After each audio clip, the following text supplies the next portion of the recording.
चलिए हम लोग 15.1.2 पैटर्न ऑफ बायोडाइवर्सिटी का हाईलाइट डिस्कशन कर लेते हैं।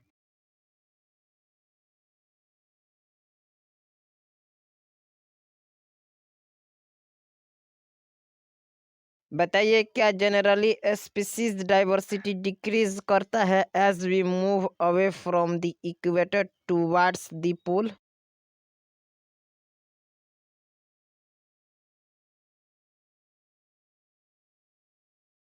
जी बिल्कुल। In general species diversity decreases as we move away from the equator towards the pole.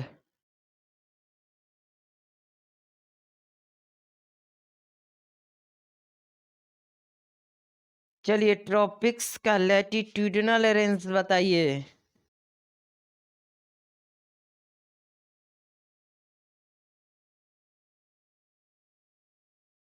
जी बिल्कुल। ट्रॉपिक्स का latitudinal range 23.5 degree north to 23.5 degree south होता है। बताइए, क्या कुछ एक्सेप्शन के साथ ट्रॉपिक्स यानी कि latitude range from 23.5 degree north to 23.5 degree south में मोर स्पीसीज पाए जाते हैं देन टेम्परेट और पोलर एरियाज?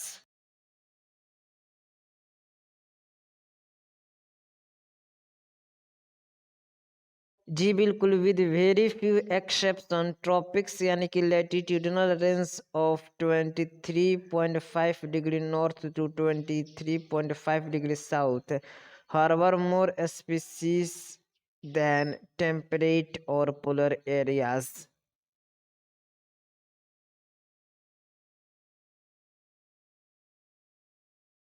बताइए, कोलंबिया लोकेटेड इक्वेटर के पास नियरली कितना स्पीसीज बर्ड्स के पाए जाते हैं?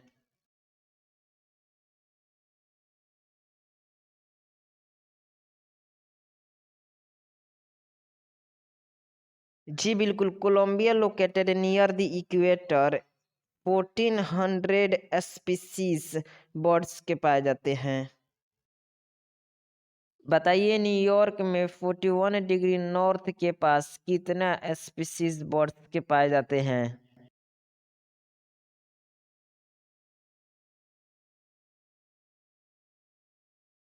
जी बिल्कुल। New York at 41 degree north has 105 species.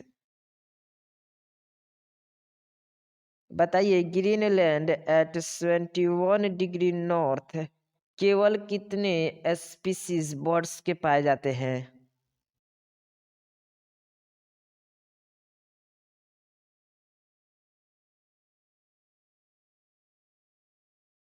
जी बिल्कुल। Greenland at 71 degree north only 56 species पाए जाते हैं। बताइए, इंडिया के पास ट्रॉपिकल लैटिट्यूड में कितना स्पीसीज बर्ड्स के पाए जाते हैं?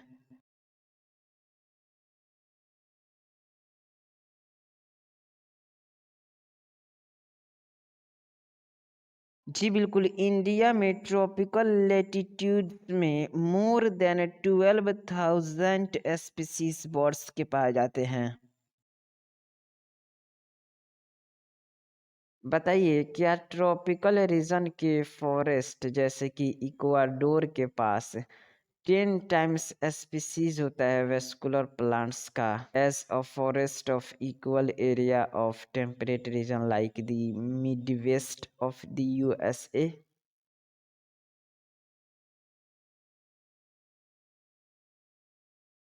जी बिल्कुल। ट्रॉपिकल रीजन्स जैसे कि इक्वाडोर के पास 10 टाइम्स स्पीसीज होती है वेस्कुलर प्लांट्स की as a forest of equal area in the temperate region like Midwest. क्या अर्थ फॉर साउथ अमेरिका में ट्रॉपिकल एमेजोनियन रेन फॉरेस्ट के पास ग्रेटर या फिर ग्रेटेस्ट बायोडाइवर्सिटी है ऑन अर्थ?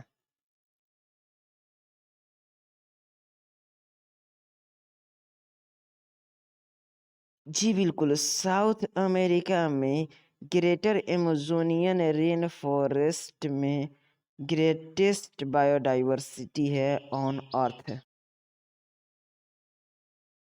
साउथ अमेरिका के ट्रॉपिकल एमेजोनियन रेन फॉरेस्ट में कितना स्पीसीज प्लांट्स के पाए जाते हैं?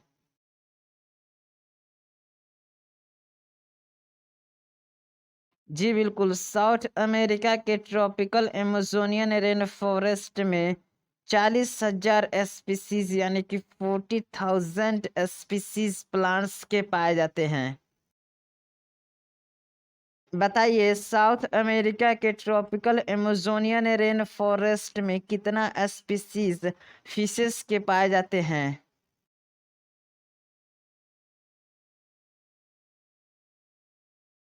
बताइए, साउथ अमेरिका के ट्रॉपिकल एमेजोनियन रेन फॉरेस्ट में कितना स्पीसीज फिशेस के पाए जाते हैं?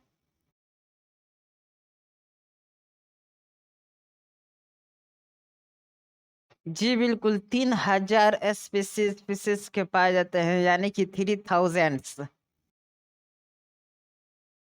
बताइए, ट्रॉपिकल एमेजोनियन रेन फॉरेस्ट में कितना बर्ड्स के स्पीसीज पाए जाते हैं?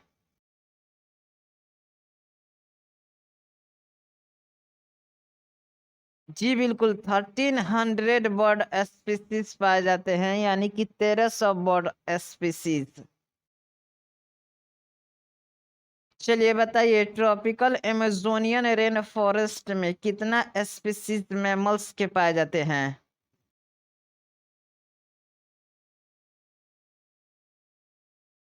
जी बिल्कुल, ट्रॉपिकल एमेजोनियन रेन फॉरेस्ट में 427 यानी कि 427 स्पीसीज पाए जाते हैं मैमल्स के। बताइए, साउथ अमेरिका के ट्रॉपिकल एमेजोनियन रेन फॉरेस्ट में कितना स्पीसीज एम्फीबियंस के पाए जाते हैं?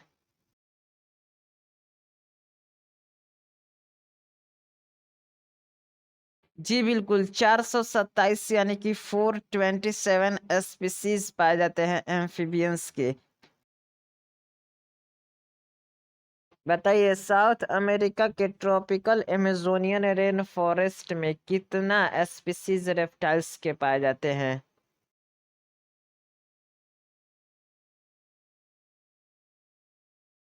जी बिल्कुल, 328 यानी कि 378 रेप्टाइल्स के स्पीसीज पाए जाते हैं।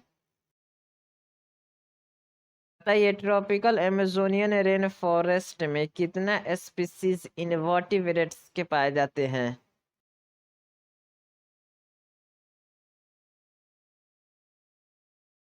जी बिल्कुल, मोर देन 1,25,000 इनवर्टिब्रेट्स पाए जाते हैं। ट्रॉपिकल एमेजोनियन रेन फॉरेस्ट में साइंटिस्ट के एस्टिमेट के हिसाब से कितना स्पीसीज इंसेक्ट्स का वेटिंग कर रहे हैं टू डिस्कवर्ड एंड नेम्ड? जी बिल्कुल, 2 million insect species waiting to discovered and named. What is so special about tropics that might account for their greater biological diversities?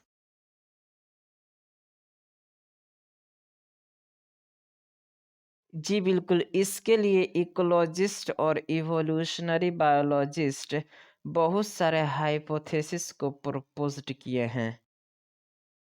चलिए पॉइंट ए बोलिए।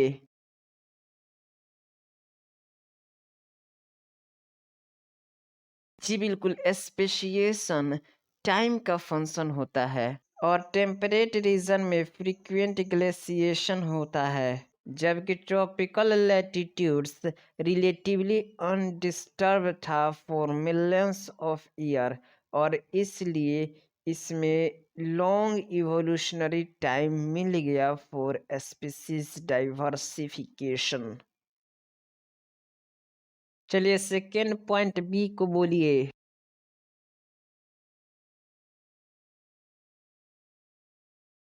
जी बिल्कुल, tropical environments temperate से अलग less seasonal होता है और रिलेटिवली मोर कांस्टेंट होता है और प्रिडिक्टेबल होता है। ऐसे कांस्टेंट इन्वायरमेंट्स प्रमोट करता है निच स्पेशलाइजेशन को और लीड करता है to a greater species diversity. बताइए कौन से इन्वायरमेंट्स मोर कांस्टेंट होते हैं, ट्रॉपिकल इन्वायरमेंट्स या फिर टेम्परेट इन्वायरमेंट्स?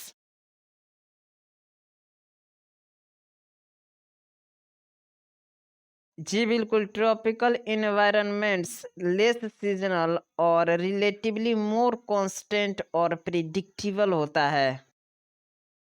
बताइए ऐसे कांस्टेंट इन्वायरमेंट्स किस तरह के स्पेशलाइजेशन को प्रमोट करते हैं?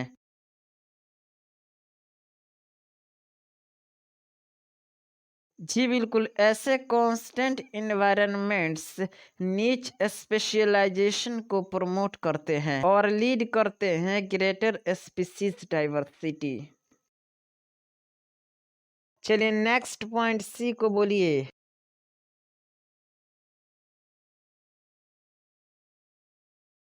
जी बिल्कुल, ट्रॉपिक्स में मोर सोलर एनर्जी अवेलेबल होता है जो कि कंट्रीब्यूट करता है हायर प्रोडक्टिविटी को। This in turn might contribute indirectly to greater diversity. Revise किसी स्पीसीज एरिया रिलेशनशिप हाइलाइट्स को।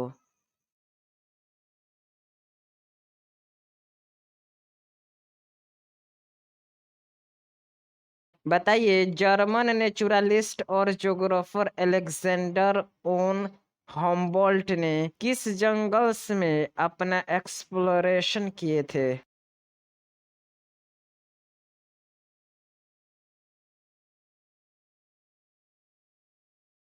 जी बिल्कुल, साउथ अमेरिकन जंगल्स में जर्मन नेचुरलिस्ट और ज्योग्राफर अलेक्जेंडर ओन हम्बोल्ट ने अपना ऑब्जर्वेशन किया था।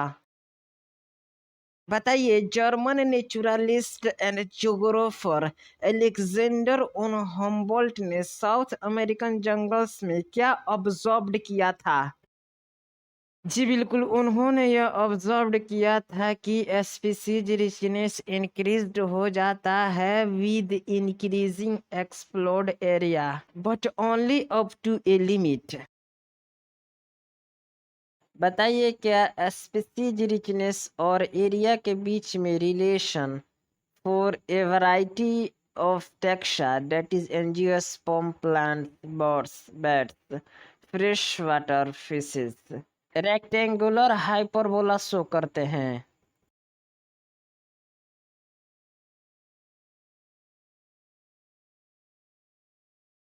जी बिल्कुल, relation between species richness and area for variety of taxa that is angiosperm plants birds bats fresh water fishes turn out to be a rectangular hyperbola.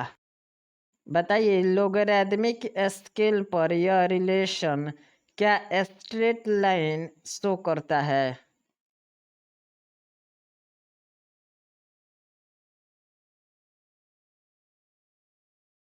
जी बिल्कुल, logarithmic scale पर यह relationship straight line होता है। बताइए यह किस equation द्वारा describe किया जाता है?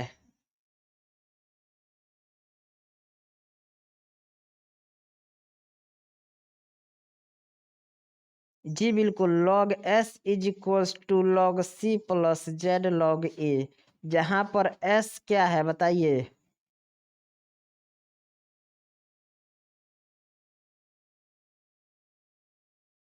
बताइए ए इज इक्वल्स टू।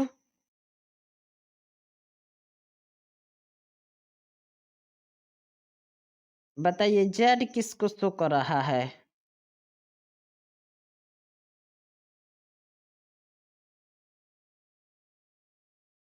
और सी?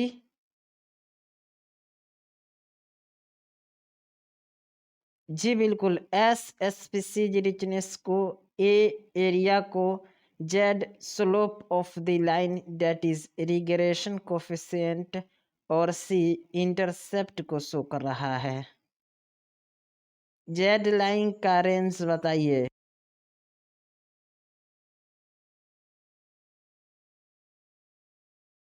जी बिल्कुल, इकोलॉजिस्ट ने जेड लाइन का रेंज 0.1 टू 0.2 डिस्कवर्ड किया है। Regardless of taxonomic group or the region, whether it is the plant in Britain, bird in California, or mollusk in New York State, the slopes of regression line are amazingly similar. लेकिन large areas जैसे कि continents में slope line much steeper हो जाता है। बताइए इसमें Z values का रेंज क्या होता है।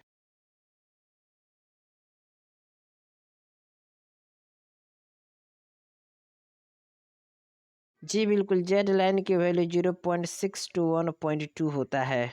एग्जाम्पल के लिए फ्रूगीवोर्स जैसे कि फ्रूट ईटिंग बर्ड्स और mammals in the tropical forest of different continents, the slope is found to be 1.15। What do a steeper slope mean in this context?